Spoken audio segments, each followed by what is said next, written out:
Currently, I think I'm sitting at about hour 15 of this bone broth fast. Now, every once in a while, I like to do a 43-hour fast. Why 43 hours? Well, technically it's meant to be a one-day fast, but I tend to long it out until 43 hours. So I'm no stranger to fasting, but I am a stranger to doing a 72-hour fast while also consuming bone broth. However, this is quite the delicious way to do it. There are apparently many health benefits to doing a bone broth fast, or any fast in particular. But I would even recommend doing a daily fast every couple of months, maybe even every 2 weeks, maybe even every month, if you're really feeling up to it, is a great health and discipline benefit. Making sure that you aren't controlled by the things you put into your body, and also giving your stomach some time to repair. This is just one of the many ways, one of the many things that I've employed not to only make myself healthier, but to also make sure that I can hit my 80 kilogram goal by next week. This is just day one. Now, I weighed in yesterday at 84.7 kilos. My stomach was a little bit saturated with foods from this weekend, I can't lie to you, and I was staying a lot higher than I normally do.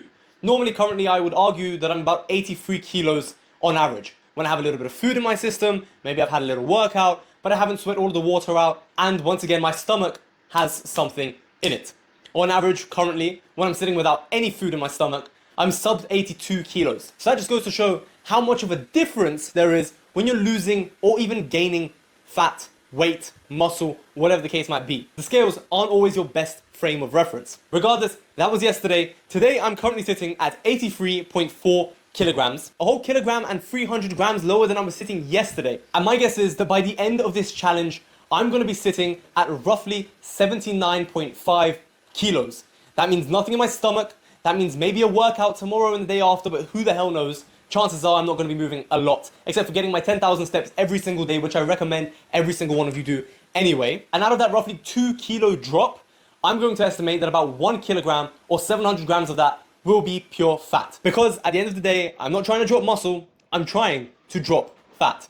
So then the question's got to be, why are you doing a 72-hour bone broth fast instead of a normal 72-hour fast? And here's why. Specifically, bone broth is actually really good for you. Here's the thing. If you're going to move into some kind of diet, like the carnivore or the animal diet, chances are you're not going to be getting all of the vitamins, all of the nutrients, and all of the enzymes, and all of the fats that you absolutely need. Okay, maybe not the fats, but all of that other stuff that you absolutely need from your diet. At least not in the first place, and if you're doing it wrong. Chances are you've been getting a lot of that stuff from vegetables, from fruits. Now, here's the thing. Obviously, vegetables come with a whole lot of anti-nutrients, plant defense chemicals, and not to mention all of the vitamins, minerals, nutrients inside of the vegetables aren't as bioavailable as they are when dealing with meat. Regardless, if you start an animal or a carnivore diet, you need to do it correctly. The same way you need to do a vegan diet correctly if you're gonna do it. You need to supplement, you need to have a whole host of different foods that you eat in order to get the full nutrient spectrum that your body needs on a day-to-day basis. So you need to do it properly. Now, how can you go about doing an animal or carnivore style diet properly? Well, animal style is a lot easier actually, but I'm just gonna break it down for both. Animal, you have the added options of eating fruit and getting your minerals and certain nutrients and vitamins from them. Or the fruits of vegetables also count. Technically, you can have tomato, you can have pumpkin, you can have potatoes. And yeah, a lot of this stuff is considered a vegetable and not a fruit, but when we're talking about fruits, we're talking about the fruits of a vegetable, the things that vegetables bear for us to eat. And historically, obviously, we don't go out and poop the seeds into gardens, but historically, biologically speaking, animals would eat the fruits and then poop them out, thus dispersing all of these different seeds and letting the number of vegetables actually grow. But even still, you're gonna need to focus on 3 different types of meat factors if you wanna do the diet properly. And number 1, you're gonna have basic meats. Obviously, beef is the cleanest. I'm not gonna go into that right now.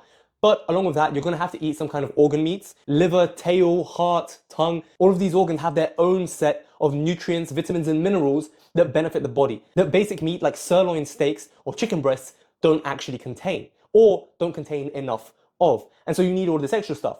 And that's why you need bone broth as well if you're gonna go into this kind of diet. You need the bone broth in order to get the collagen, glycine, and gelatin contents that your body needs in mass amounts. Yes, you can probably find it in all of the other kind of foods, like the organs, the meats, but not in the same amount as you're going to find it within bone broth. Also, it's a healthy alternative if you're looking for some kind of delicious drink, or if you want to drink tea as well. Again, bone broth is a healthy alternative. You just have to kind of get used to the taste being more meaty than herbal, of course. But there are plenty of ways to make bone broth actually delicious. This is what good bone broth looks like, at least that's what my research indicates. Very gelatinous. Now, I'm only going to have a cup. I just had a cup a little bit earlier. And by the way, it is day 2 of doing the bone broth fast, and so I'm on my second cup. Basically today I'm going to be drinking roughly, I think, up to there maybe in bone broth, about half of this extra, because right now I think it's going to go down to there, and then the next cup is going to go down to there, and that'll leave me with basically roughly 2 cups or so for tomorrow. But tomorrow 10 p.m. is when I break my fast, and so that's completely fine by me. I'm literally just chilling with what I have over here. I think 2 cups tomorrow will be just fine. So this is one of the ways, like I said, you know that bone broth is good because it's all gelatinous. But of course, if I'm going to drink bone broth, then I need it, boom, just like that. Then I need it in an actual liquid format because I don't think I want jelly going down my throat. So why do a water fast in the first place? Well, there are many benefits and all of them kind of come in this chronological order.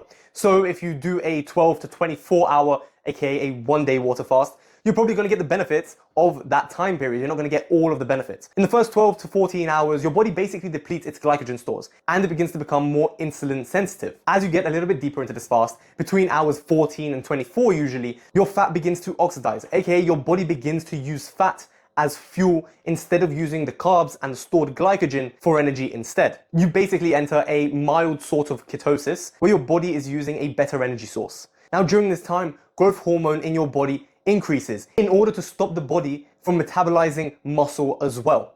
Your body knows what it's doing, and especially if you've been using muscle this entire time, lifting heavy, eating your protein, then your body knows that this is a very useful and necessary part of it. AKA, it doesn't metabolize it. But if you aren't using it, then muscle usually begins to be eaten like fat when you no longer have your glycogen reserves topped up. Hours 24 to 36 is when the best part of the entire water fast begins.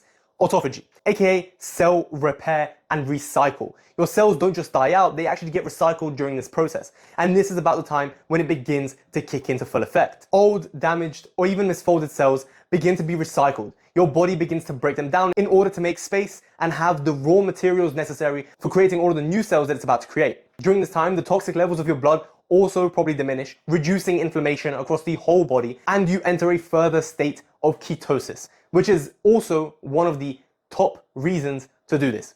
Basically, your body's going to be eating fat at an unparalleled rate.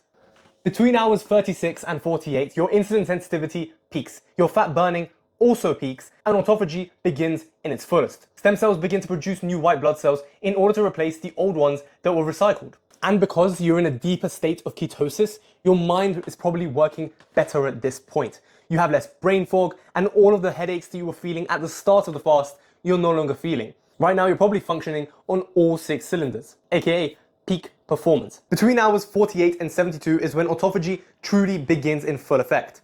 This is when all of your immune cells and even different types of tissue begins to be regenerated across the board, making you stronger in the long run. Neuroprotection also enters the field, protecting your brain and also increasing cognitive function and the actual repair of brain cells, which is surprising, I know. But essentially, you should be getting smarter the more you're doing your water fast, 72 hours. And not only that, but by hour 72, you should have a full metabolic reset. Inflammation should be down across the board, and if you experience any kind of autoimmune disorders as well, you really shouldn't be feeling the effects of those, seeing as they're usually a result of the toxic chemicals coming from the foods that you put into your body, whether from ultra-processed foods or even from the plant defense chemicals found in vegetables. Now, bone broth actually changes the game up a little bit. Where you were before getting a deeper state of autophagy and ketosis, bone broth stops those processes. But why would you want that?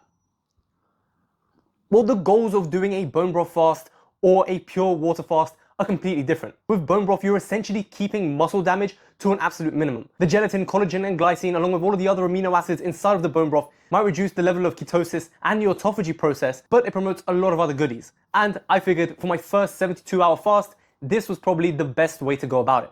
One, I'm not going to be metabolizing that much muscle while on this fast because all of those amino acids and proteins that I mentioned, like collagen and like glycine, protect the body and protect your muscles from being eaten too much. All of that gelatin content and glycine as well actually help your gut repair way better than if you were just going into a water fast. But you still get a lot of the other benefits. Ketosis is still prevalent and so is autophagy.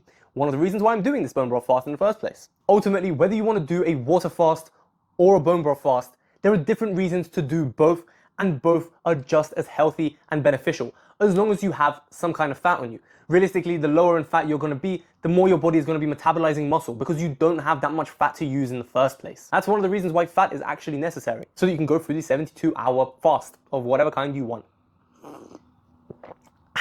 On one hand, we have water fasting, which puts you into a deeper state of ketosis and also increases the amount of insulin sensitivity your body actually gets from doing the fast. And of course, autophagy plays a more prevalent role here.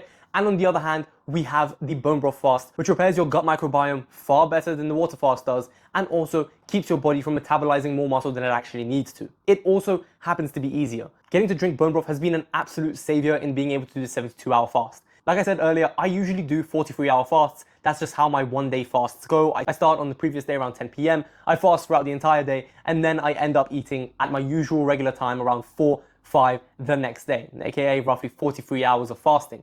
But being able to do this on a 72-hour fast has been a godsend. I have this thing where even though I'm hungry, that's not my issue. I don't actually mind being hungry. What I do mind is having no taste in my mouth. I need to have some kind of texture, I need to have some kind of taste, and bone broth, if you make it right, is actually delicious. This also happens to be my first time ever making bone broth.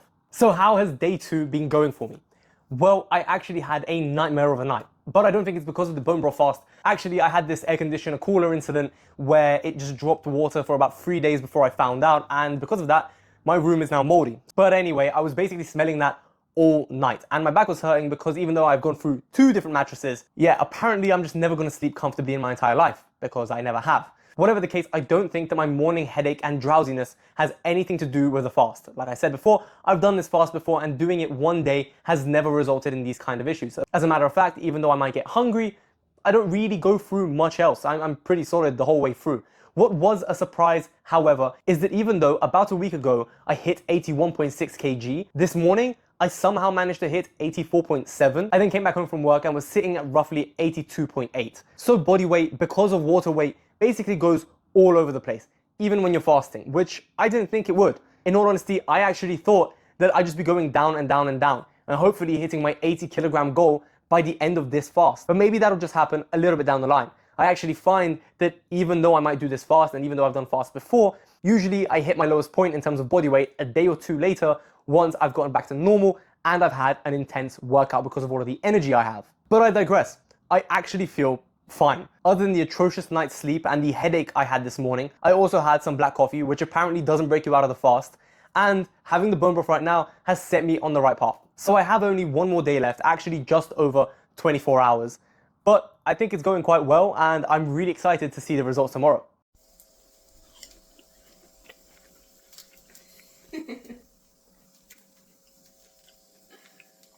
I haven't eaten for 3 days, 72 hours. And now, I'm back. I'm back. The hell?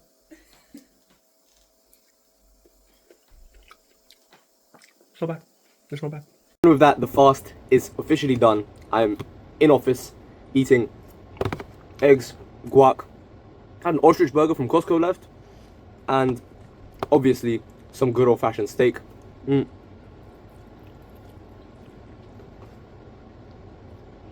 I have to say, food has never tasted better than it does right now. Let me break down essentially how the weight loss happened throughout all of the days. Now, it was actually a bit weird. It was because water weight was affecting me more than it usually would. If I just drink a lot of water, it's not that big of a deal. But the second I had bone broth, I noticed an increase of roughly 0.15 kilograms, and that really messed with my brain. The first day I started off at roughly 84.1, 84.2 kilos. Now, day 1, I was fine, to be honest with you. Obviously, I had done this kind of fast before, like I mentioned, and so a 1-day fast wasn't anything special. Actually, the bone broth made it a lot more bearable, a lot more normal. Day 2 also came about, and that's when I was beginning to really crave things. I was showing signs of fatigue, my muscles weren't working that well, and I really just didn't want to do anything, even though I had absolutely everything to do in these exact 3 days. It was just jarring. But day 2, I started off the day at roughly 83.2, but I ended it off at, I think, 82.7, 82.6 kilograms, if I'm not mistaken. And yesterday was day 3. So I actually increased in weight overnight. I started the day off at roughly 83.1 kilograms. And yesterday was just an absolute nightmare, to be honest with you. All I could think about was the food that I was going to have in the evening. And so coming through day 3 was just horrid. I had absolutely no energy. My head was killing me until I had my first black coffee at around 11 a.m. And even then, I had absolutely no energy until I got home and had some bone broth and had to expend all of that energy again dealing with all of the problems at home. Regardless, I got through it. End of the day, I even did some salsa. I didn't get any footage for you guys, sadly, but I did some salsa. And instead of having my meal at 9 p.m., I had it at 11 p.m. So actually, I did a 75-hour bone broth fast. Maybe I should rename the video. The 74-hour. What am I on about? 74-hour bone broth fast. I should probably rename the video or something. I don't know. But I had that food and it was so delicious. And I'm only having small meals right now. I'm literally just making sure today to just have a little bit of steak, eggs, some guac, and all I'm having is salt. I have some watermelon at home as well, and so I'm just taking it very lightly. And at the end of the day, I actually ended on a solid 81.8, 81.7 before I had my meal. Now today, after I woke up, but before my meal, obviously, I was weighing in at 81.45 kilos. Usually, when I do these kind of fasts, I weigh my lowest about 2 days afterwards, when I've gone through a hard, extreme workout, which I might even go through today, but chances are it'll be tomorrow when I have some more energy, because right now I'm restocking all of my stores and even hopping on some creatine. Anyway, that's basically how my bone broth fast went. I didn't feel any good way or in ketosis, even though I was, and whatever the case, I just didn't feel all that energetic. I am probably going to do another one of these fasts sometime down the road, but maybe a pure water weight fast just to see the difference between bone broth. I think the bone broth definitely messed with the autophagy, which is the repair and rejuvenation of the cells, if you don't remember. Future Mom Chill coming with an update because all of the data and all of the videos, they got corrupted or lost, or I deleted them like an absolute tosser, like an absolute idiot. And so here we are, actually about a month and a half, 2 months later. It's the end of September, after summer, and I'm just going to give you a quick rundown of exactly what happened. Literally 2 days after the ending of this video, I had gone to work out and I managed to hit it. 80.5 kilograms. This is what I looked like at 80.5 kilograms.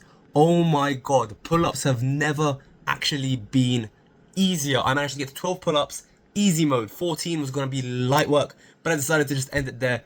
Realistically, before that, I was hitting 8. 8 was my max. I lost that weight. 12 was nothing to me. I ate that up. But that being said, that's the bone broth fast. Highly recommend it. It's a completely new thing. Never done it, but definitely worth a try. Trust me, it doesn't take you out of your discomfort zone too much. So if it's something new that you're afraid to try, maybe start with a 1 day fast, go into a 2 day fast, and then go for that full 3 day, 72-hour bone broth fast. Anyway, that being said, I think I've given all of the benefits of the bone broth fast, and in my experience, given the consequences. If you liked the video, like it, comment down below what you think, and I will see you next time. Peace.